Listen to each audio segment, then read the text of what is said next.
Well, good morning, everybody. Nice to see everybody.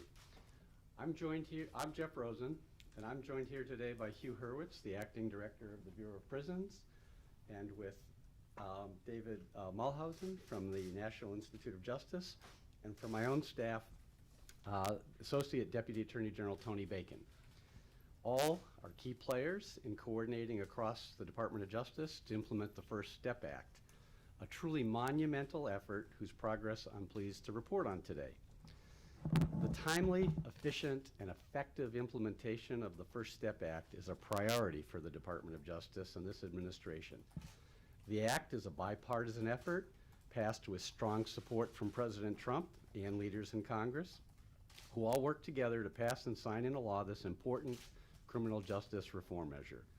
Using top-of-the-line research, people, and technology, the department intends to implement this law forcefully, fully, and on time with the goal of reducing crime, enhancing public safety, and strengthening the rule of law. The department's made significant strides in fully implementing the First Step Act. Today I'm announcing 3 major achievements related to full implementation of this important reform. First is the reduction of sentences and releases of inmates back into their communities. Since the passage of the First Step Act in December of 2018, approximately 1,691 inmates convicted of crack cocaine offenses have received sentence reductions as a result of retroactive resentencing under the Fair Sentencing Act of 2010. Additionally, nearly 250 inmates have been placed in the expanded compassionate release and home confinement programs. And starting today, at prisons around the country, nearly 3,100 inmates are being released from BOP custody due to the increase in good time credits applied to reduce their sentences under the First Step Act. So that's the first item I wanted to cover. Second, I'm pleased to announce that the Department of Justice has redirected $75 million in existing resources to fully fund the First Step Act in fiscal year 19. We will continue to work with Congress and the administration to ensure additional First Step funding is appropriated for fiscal year 2020 and future years. In this regard, I want to underscore the Attorney General and I both recently toured federal prisons, and we saw firsthand the tremendous value in quality programs for inmates. The Attorney General has directed additional funding for inmate programs for FY19, including resources to expand vocational training and job readiness programs, to increase the availability of medication-assisted treatment, to support programs tailored to the needs of the female inmate population, and to increase education opportunities for inmates. Now, third, as called for by the First Step Act, we are today announcing a new risk and needs assessment system designed to assess inmates' risks of recidivism and to identify their individualized needs to reduce the risks of their reoffending when their terms are up. Through this system, inmates will have the opportunity to receive earned time credits in addition to good time credit and to participate in evidence-based recidivism reduction programs.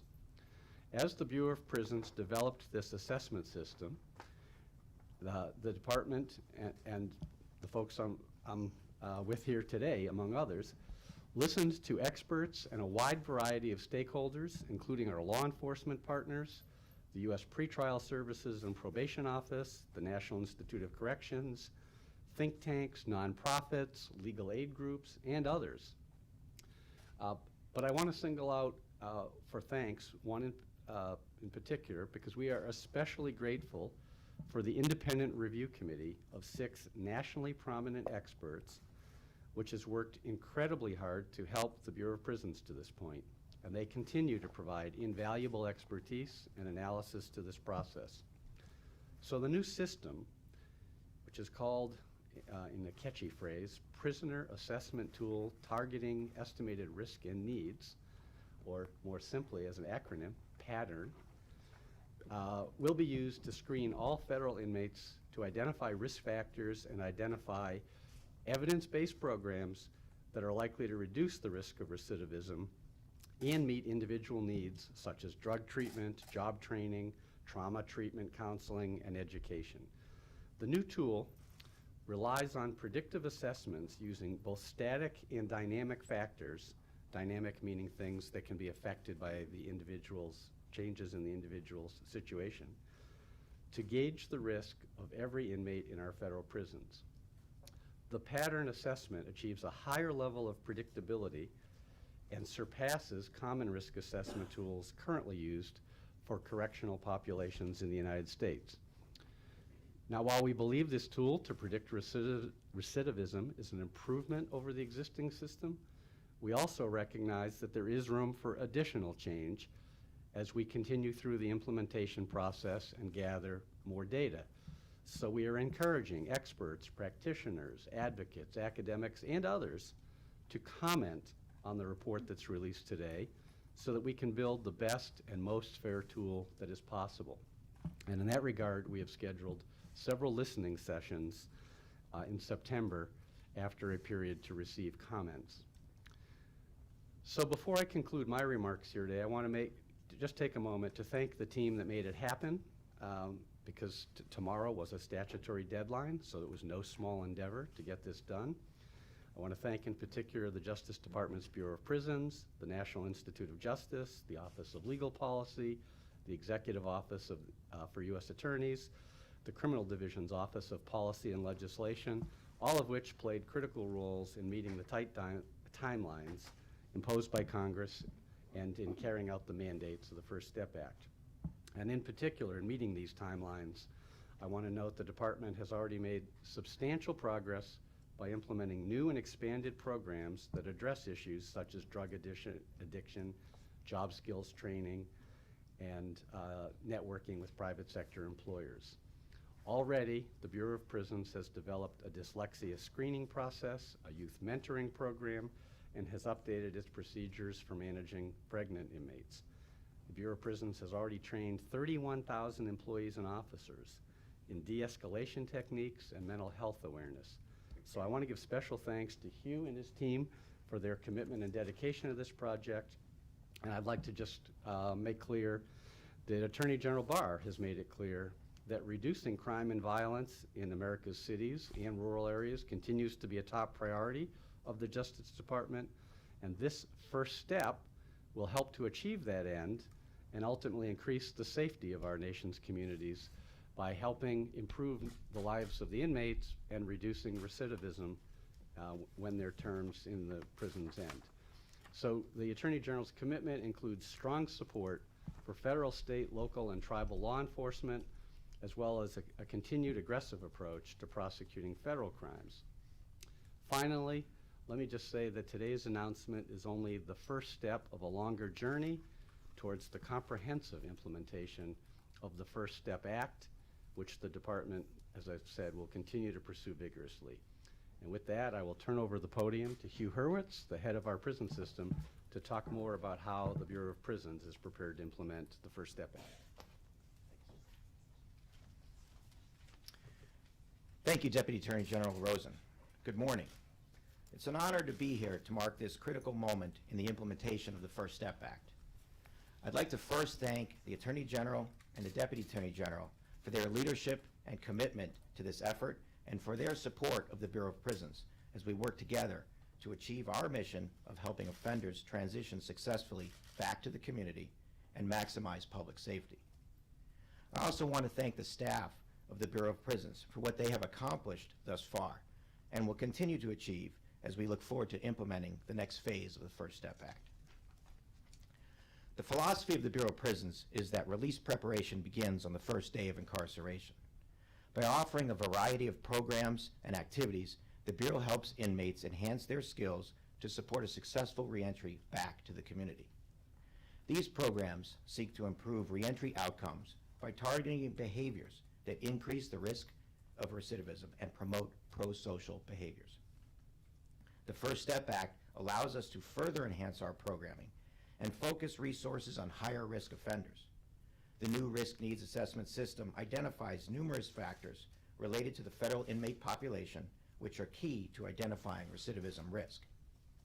Use of the assessment will enable staff to better predict risk and assign programs designed to mitigate or eliminate that risk.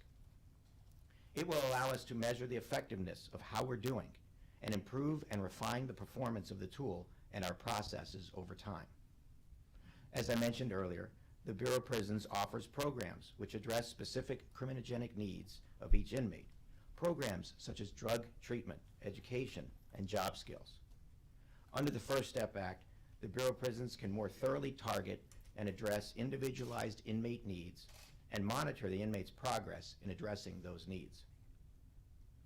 We recognize that not every inmate is in need of intensive programming.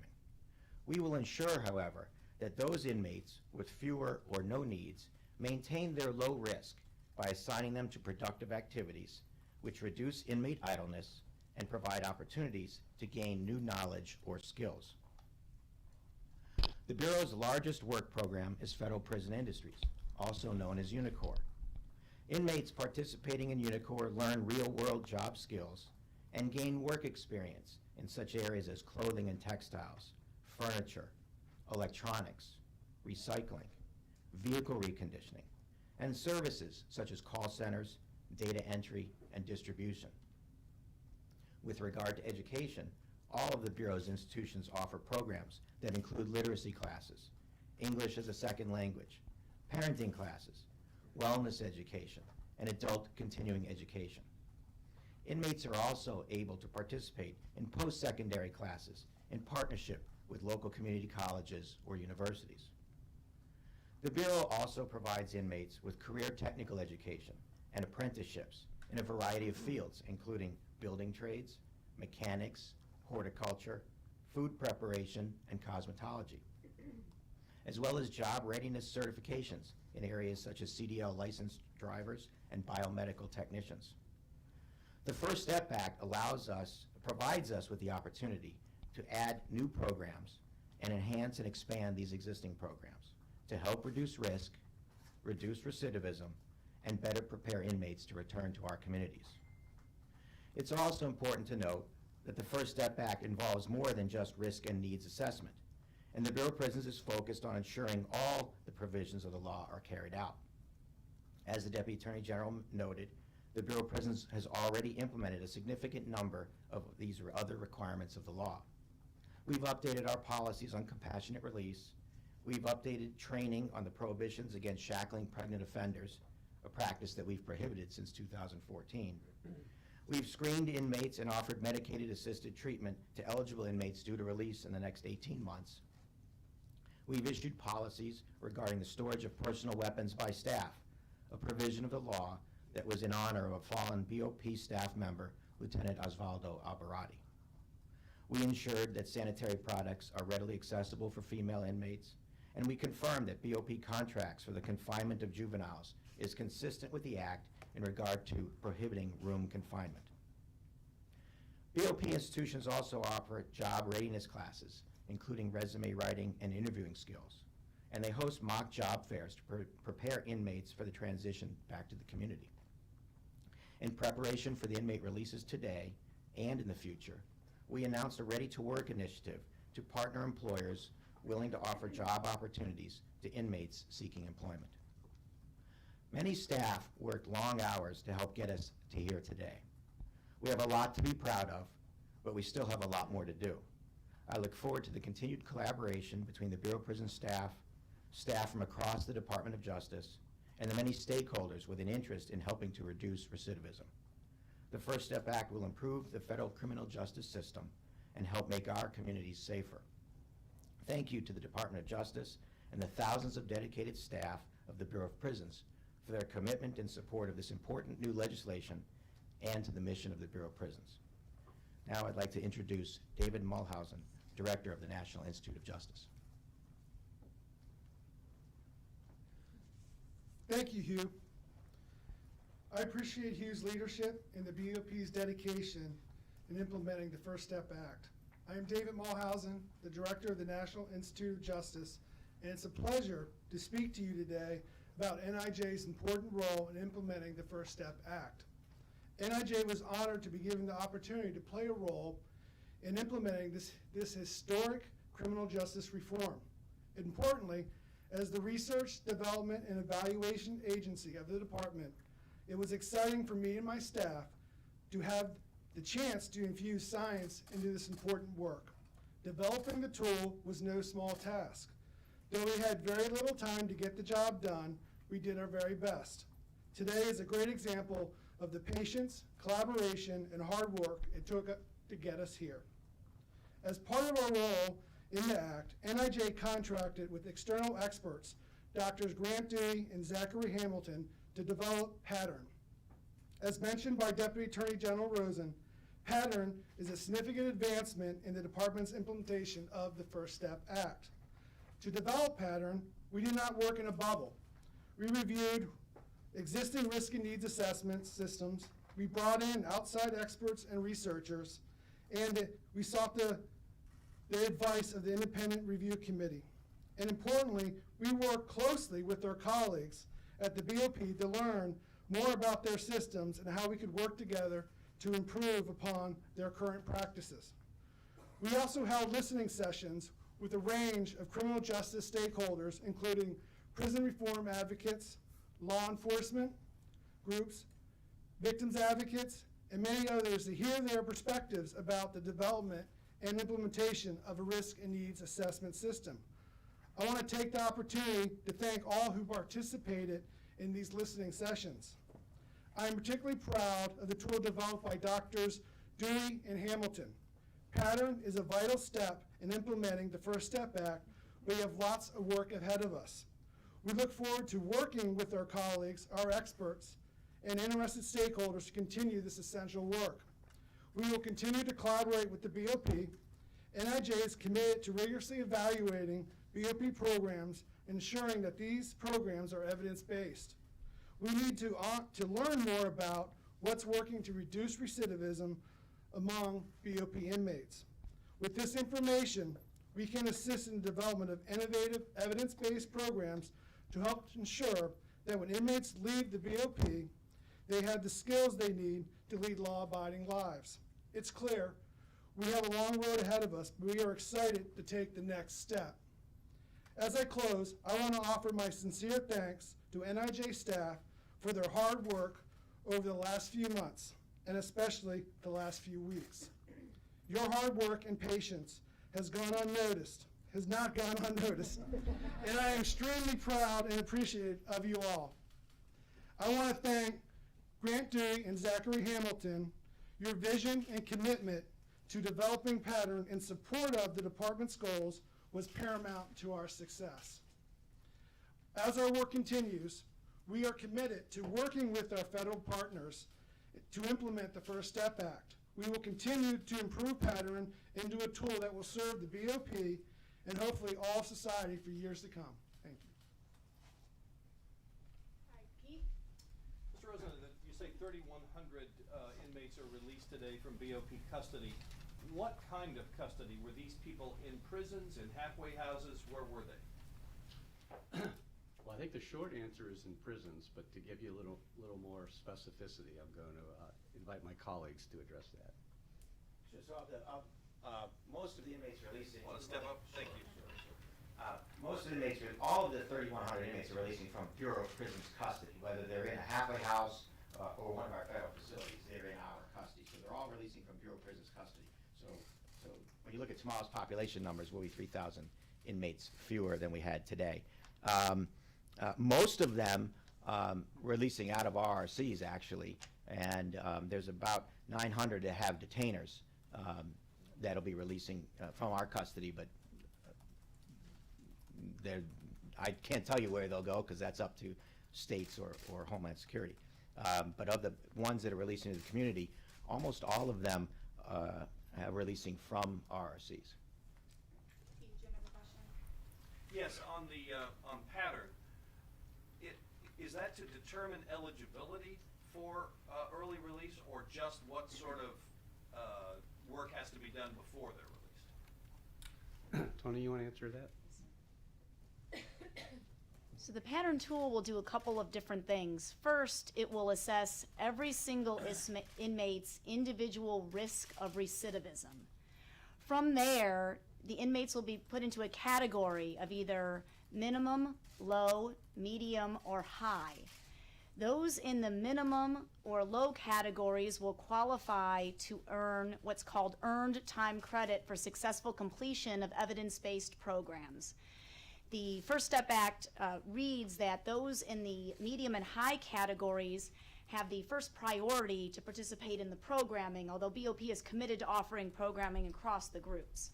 So pattern will be used to assess everyone's risk score, and then every 6 months they will be reassessed and have the opportunity to lower their score, and that's what we're excited about, to lower into the lower categories, to maximize the earned time credits, and eventually lower recidivism rates. Pierre? Two quick questions. First question is, can you give us a sense of the range of offenses, types of offenses that the 3,100 will be released, what they faced, and what's their reaction to this new opportunity? Yes, in terms of the range of people who have been released, the largest number are drug offenders. The second group are weapons and explosives, and the third are sex offenders. But there's a very wide range of people who are being released. There are actually some national security, some robbery, offenses against the court. So it's a broad spectrum of the BOP population. Another question? Yeah, and on a separate matter, yesterday we received confirmation that the Southern District's investigation of Michael Cohen and his campaign violations, finance violations, is complete. Hoping you can provide some clarity to one aspect of the case. The government sentencing memorandum claimed that Cohen committed 2 campaign finance felonies, quote, in coordination with and at the direction of individual one identified as the president. With the case now being, or with the investigation now being closed, does that mean that individual one, the president, was cleared of any wrongdoing? So I'm going to say 2 things about yesterday's news on that. Is there was a FOIA, Freedom of Information Act case, in which the judge in the Southern District of New York required the department to disclose the state of play, which included, therefore, the item you're referencing as to the department having effectively concluded the matter.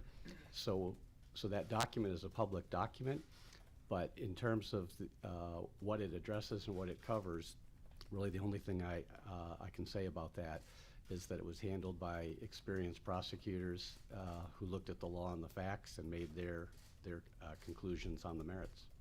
Can you say, Deputy Attorney General, can you say whether you or the department, main justice, played a role in that final conclusion? And then secondly, can you say whether the OLC memo that the president cannot be indicted played a role in this as well?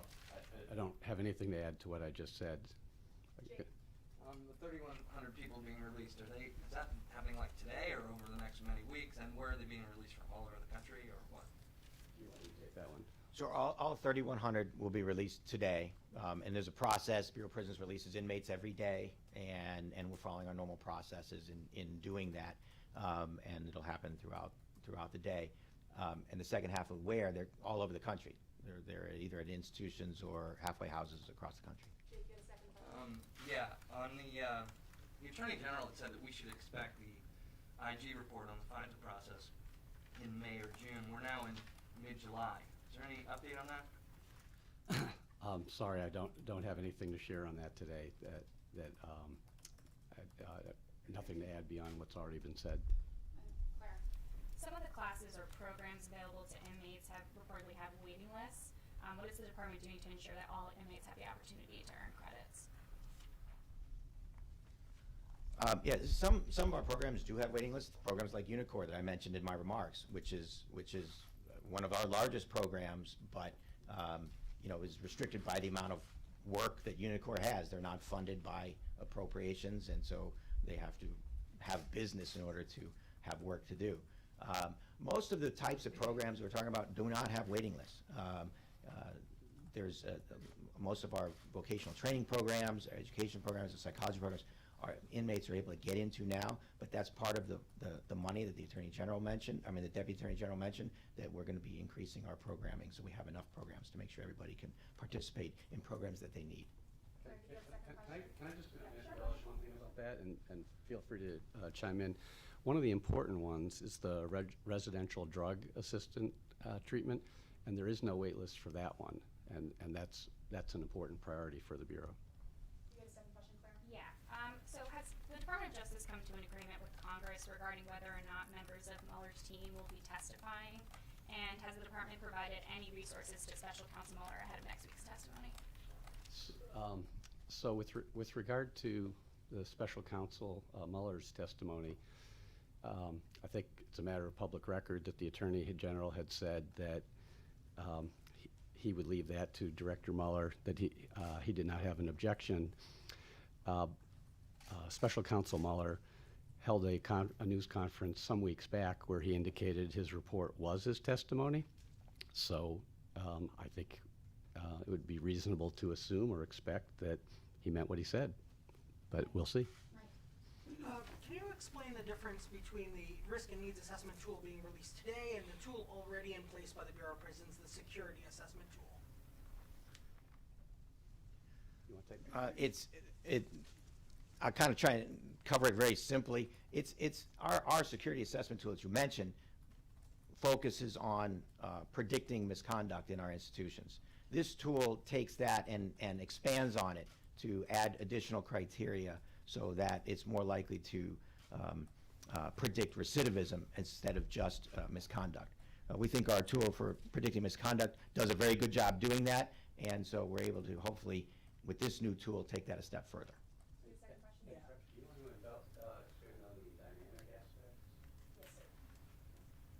One primary difference between the old tool and the new tool is that we really took feedback from the listening sessions and stakeholders and the Independent Review Committee and added dynamic factors, more dynamic factors. This is important because this is what gives inmates the opportunity and the incentive and the encouragement to take advantage of these programs and want to change. And it will allow every 6 months, as the BOP reassesses, for inmates to successfully complete a program and watch their score go down, which will lead them to want to take more programs, lower their security level, and overall increase public safety. So this tool, it was very important in developing it to make sure that we had sufficient dynamic factors to really encourage folks to take advantage of that. I wanted to ask about the medication-assisted treatment program. So my understanding is that currently the Bureau of Prisons does not offer all 3 treatments throughout the duration of a person's stay, even though scientific evidence suggests that that is useful for people suffering from opioid addiction. And recently the Bureau of Prisons settled a lawsuit that the ACLU brought on behalf of an inmate who needed access to methadone throughout the duration of her time at BOP. Why isn't the Justice Department offering all 3 treatments to inmates? Will you use some of this money to do that, especially given the fact that the DOJ in some U.S. attorneys' offices has pressured state prisons to do the same thing? And that's exactly what we're working toward doing, is right now, you're right, we offer one type of treatment. It's a reentry program, and now we're looking at expanding that and working to expand that, and we're going to be using the resources that hopefully that we get from the First Step Act to do just that, to expand that program into more of throughout your entire incarceration using other forms of drugs. And you will offer all 3 drugs? Those decisions haven't been made yet, but I expect that certainly we'll be doing more than we are now, so. Thank you. If I could ask too, you mentioned that you're redirecting $75 million. Where is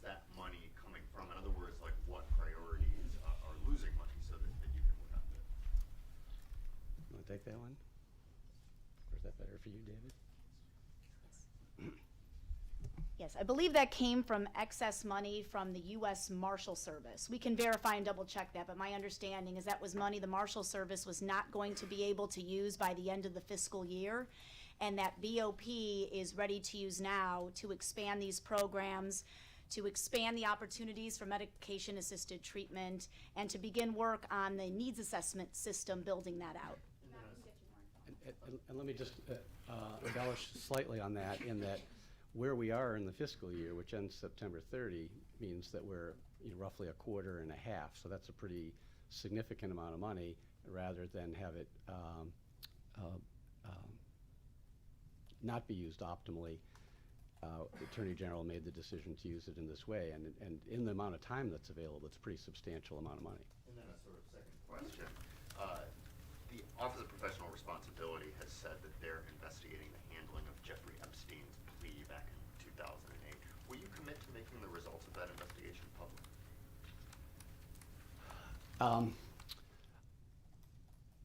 You're accurate that that's underway, but with regard to specifics, there's really nothing I want to get into on that today, and so I'm going to save that one for another day. You won't commit right now to making the results of that investigation? Well, I'm saying I don't have anything I want to share on that today. Yeah, you mentioned earlier there were more than 1,000 retroactive crack releases in this group that's been released recently. Is there concern that they pose a greater risk of reoffense because they weren't able to take advantage of the programming that you're announcing today? And I had another separate question. So your observation is correct that those whose sentences were recalculated right at the outset were just recalculations under the Fair Sentencing Act of 2010. And so that's accurate. In terms of the individual population, you always have to look at the specifics of who those were, and that's a little bit why we do individual assessments in the risk assessment and the needs assessment. And so as I stand here today, I'll see if my colleagues do, but I don't think we have a good breakdown of what programs that somebody has, but I don't have, what that population looks like in terms of the recidivism risk. But we are always interested in that question, because one of the goals of the First Step Act is to reduce recidivism. And we would like for it to be zero, but unfortunately, that's not always the way it works out. Can I ask just to follow that? What weight, I just wanted to follow up on Evan's question earlier about the weight that was placed on the OLC memo that advises against or prohibits the prosecution of the sitting president. What weight was placed on that in deciding to close the SDNY investigation? So I'll just refer back to what I said earlier. I don't have anything to add to that. We had experienced prosecutors who looked at the law and the facts and rendered the conclusions that they have. Your last question, Sandy? I was hoping I have two as well, but I was hoping first you could talk a little bit about how the members of the review committee were chosen. So under the statute, there was a process by which first a host organization was selected, and then they helped organize the identification of candidates and the recruitment and selection of those. So that's the statutory aspect. In terms of how it was actually done, maybe I'll let David take that one. The Independent Review Committee is independent, and the host organization had its own authority to pick committee members. And so I believe they picked a very good set of individuals who have provided very good information to us to get us to this point today. Can I just augment that to say, it was by design, people of varied backgrounds, experiences. There's a couple of academics, there's someone who's run a prison system, somebody who's had a drug abuse background. So by design, there were people of both varied experiences, varied professional settings, and a diversity of viewpoints. And we've been very appreciative to have them assist and participate. And then I just was wondering, the Justice Department has several cases involving clients of your old firm I was wondering if you intend to recuse from any of those cases, such as the case involving Goldman, one MDB, and Boeing. If you can give us some insight into that. I'll answer that. The way the federal ethics rules work is ordinarily when you depart from a law firm, there's recusals of anything within the first year. Under President Trump's executive order, the period was extended to 2 years. So anything involving Kirkland & Ellis for a period of 2 years would have been a recusal. But I am outside of that window. I am more than 2 years removed from Kirkland & Ellis. So I do not have any automatic recusals for matters that involve Kirkland & Ellis. There can be unique situations if it was a matter I personally was working on. So I'm slightly oversimplifying the landscape, but in general, I do not have recusals based on having been at Kirkland & Ellis more than 2 years ago. Thank you. Thank you very much. Thanks, everybody. Any reaction to the AG being held in contempt? Take that one. Take that one. I do have some thoughts about that. Three of them. First, just looking at the underlying dispute and how the House of Representatives gets to the situation that they did is that the Justice Department and the Commerce Department had provided thousands of pages of documents. And the documents that were in dispute included documents that had been deemed privileged and confidential by a federal court. And we're talking about a matter, the census, in which the Supreme Court has already ruled, and we have moved on. So the House has not identified some compelling legislative need for this. To the contrary, this makes no sense at all.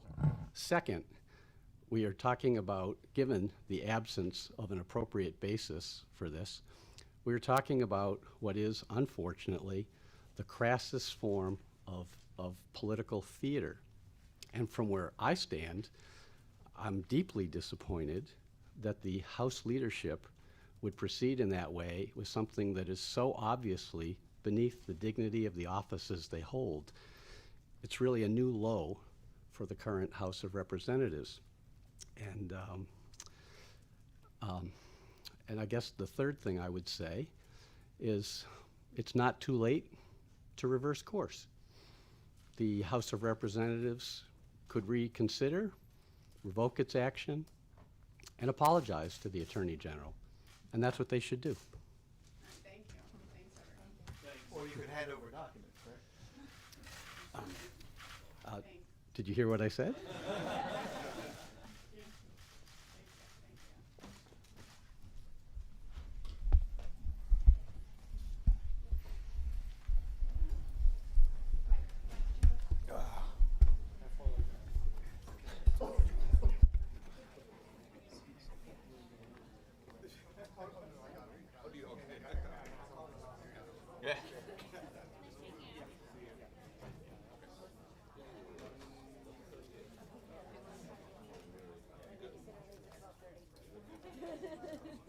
I gotta go. Get my